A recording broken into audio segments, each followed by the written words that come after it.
नमस्कार दोस्तों, आज मैं आपके सामने एक नई प्रेरक कहानी लेकर के प्रस्तुत हुआ हूँ। एक राजा था जिसका नाम था रामधन। उनके जीवन में सभी सुख थे।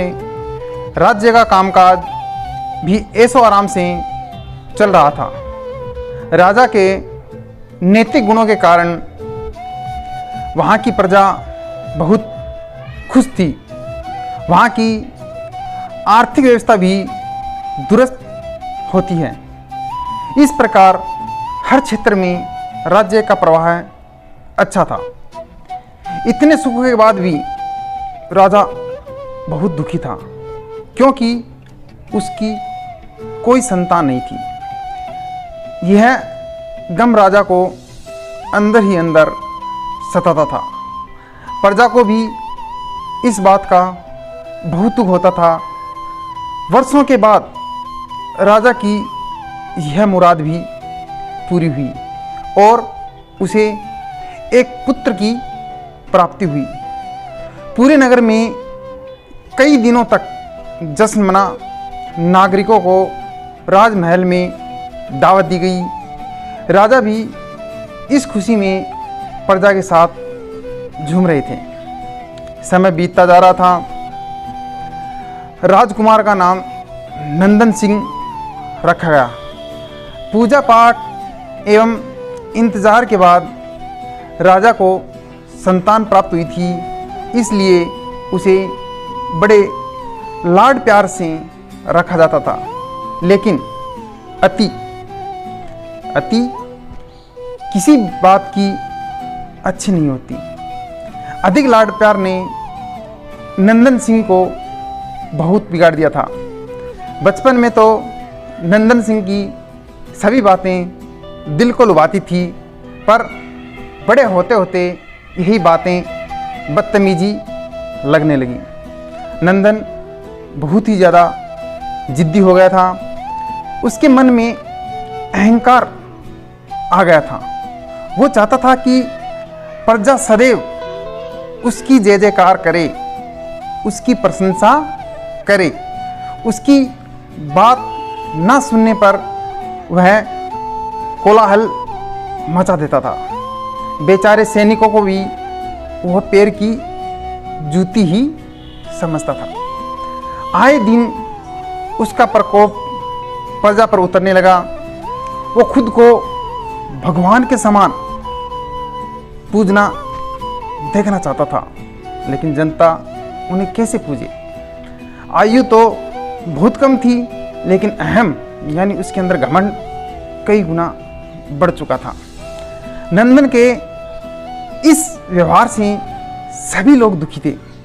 प्रजा आए दिन दरबार में नंदन की शिकायत लेकर आती थी, जिसके कारण राजा के सिर शर्म व लज्जा से झुक जाता था। यह गंभीर विषय बन चुका था। एक दिन राजा ने सभी खास दरबारी हैं उनको एवं मंत्रियों की सभा बुलाई और उन्हें अपने दिल की बात कही।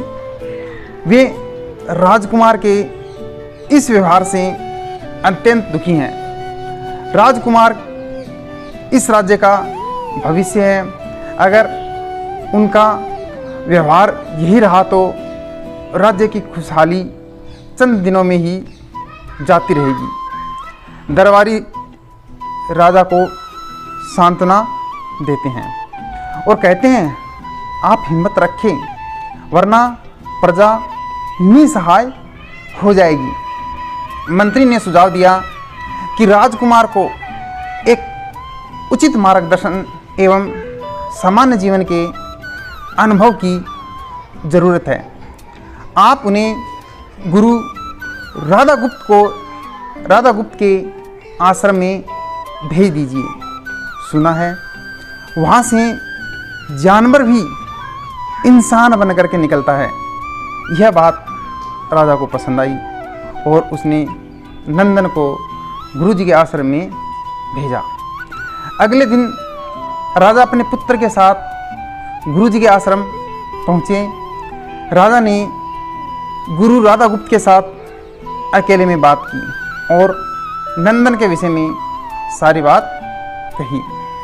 गुरु ने राजा को आश्वस्त किया कि आप चिंता ना करें, वे जब अपने पुत्र से मिलेंगे तब आप गर्व महसूस करेंगे। गुरुजी के ऐसे शब्द सुन करके राजा को शांति महसूस हुई और वे सहर्ष अपने पुत्र को आश्रम छोड़कर राजमहल को लौट गए।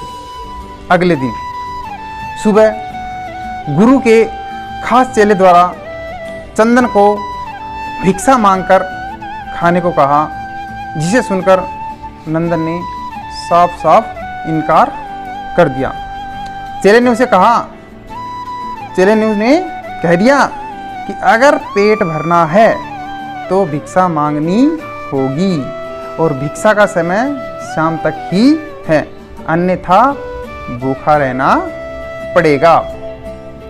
नंदन ने अपने अकड़ में चेले की बात नहीं मानी और शाम होते होते उसे भूख लगने लगी, लेकिन उसे खाने को नहीं मिला।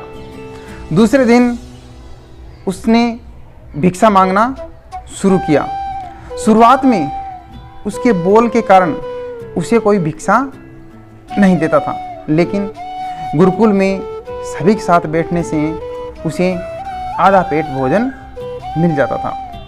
धीरे धीरे उसे मीठे बोल का महत्व समझ आने लगा और करीब 1 महीने बाद नंदन को भरपेट भोजन मिला, जिसके बाद उसने अपने व्यवहार में बहुत से परिवर्तन आए। इसी तरह गुरुकुल के सभी नियमों को ने राजकुमार में बहुत से परिवर्तन किए, जिसे राधा गुप्त जी भी समझ रहे थे। एक दिन राधा गुप्त जी ने नंदन को अपने साथ सुबह सवेरे सैर पर चलने को कहा। दोनों सैर पर निकल गए। रास्ते भर बहुत बातें की। गुरुजी ने नंदन से कहा कि तुम बहुत बुद्धिमानी हो और तुम में बहुत अधिक ऊर्जा है, जिसका तुम्हें सही दिशा में उपयोग करना आना चाहिए। दोनों चलते चलते एक सुंदर बाग में पहुंच गए, जहां बहुत सुंदर सुंदर फूल थे, जिसे बाग महक रहा था। गुरुजी ने नंदन को बाग से पूजा के लिए गुलाब के फूल तोड़ने के लिए कहा। नंदन झट से सुंदर सुंदर फूल तोड़ लाया और अपने गुरुजी के सामने रख दिए। अब गुरुजी ने उसे नीम के पत्ते तोड़ने को कहा। नंदन ने वो भी ले आया। अब गुरुजी ने उसे एक गुलाब सूंघने को दिया और कहा, बताओ कैसा लगता है। नंदन ने गुलाब को सूंघा और कहा कि बहुत अच्छा है, उसकी तारीफ की। फिर गुरुजी ने उसे नीम के पत्ते को चखकर उसके बारे में कहने को कहा और उससे पूछा कि ये कैसा है। तो वो कहा, नंदन ने कहा यह तो कड़वा है, और उसने उस नीम की बहुत निंदा की और जतर कतर पीने का पानी ढूंढने लगा। नंदन की यह दशा देखकर गुरुजी भी मुस्कुरा रहे थे।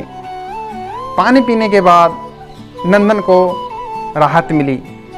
फिर उसने गुरुजी से हंसने का कारण पूछा। तब गुरुजी ने उनसे कहा कि जब तुम्हें गुलाब का फूल सूंघा तो तुम्हें उसकी खुशबू बहुत अच्छी लगी और तुमने उसकी तारीफ की, लेकिन जब तुमने नीम की पत्तियों को खाया तो तुम्हें वो कड़वी लगी और तुमने उसे थूक दिया और उसकी निंदा भी की। गुरुजी ने नंदन को समझाया कि जिस तरह तुम्हें जो चीज़ अच्छी लगती है तुम उसकी तारीफ करते हो, उसी प्रकार प्रजा भी जिसमें गुण होते हैं उसकी प्रशंसा करती है। अगर तुम उसके साथ दुर्व्यवहार करोगे और उनसे तुम प्रशंसा की उम्मीद रखोगे तो यह कभी संभव नहीं है। इस प्रकार जहाँ गुण होते हैं वहीं प्रशंसा होती है। नंदन को सभी बातें विस्तार से समझ आ जाती हैं और वह अपने महल लौट जाता है। नंदन में बहुत परिवर्तन आता है और वह बाद में एक सफल राजा बनता है। साथियों, इस कहानी से हमें सीख मिलती है कि गुरु की सीख से नंदन का जीवन ही बदल दिया। वो एक क्रूर राजकुमार से एक न्यायप्रिय दयालु राजा बन गया। इस कहानी से हमें सीख मिलती है कि हमें गुण होंगे तो लोग हमेशा हमें पसंद करेंगे, लेकिन अगर हम अवगुणी हैं तो हमें प्रशंसा कभी नहीं मिलेगी। धन्यवाद दोस्तों। यदि आपको मेरी कहानी पसंद आई हो तो प्लीज़ लाइक करना, कमेंट करना, और यदि आप मेरे चैनल पर पहली बार आए हैं तो प्लीज़ चैनल को सब्सक्राइब करके घंटे का बटन अवश्य दबाना। धन्यवाद। Thank you.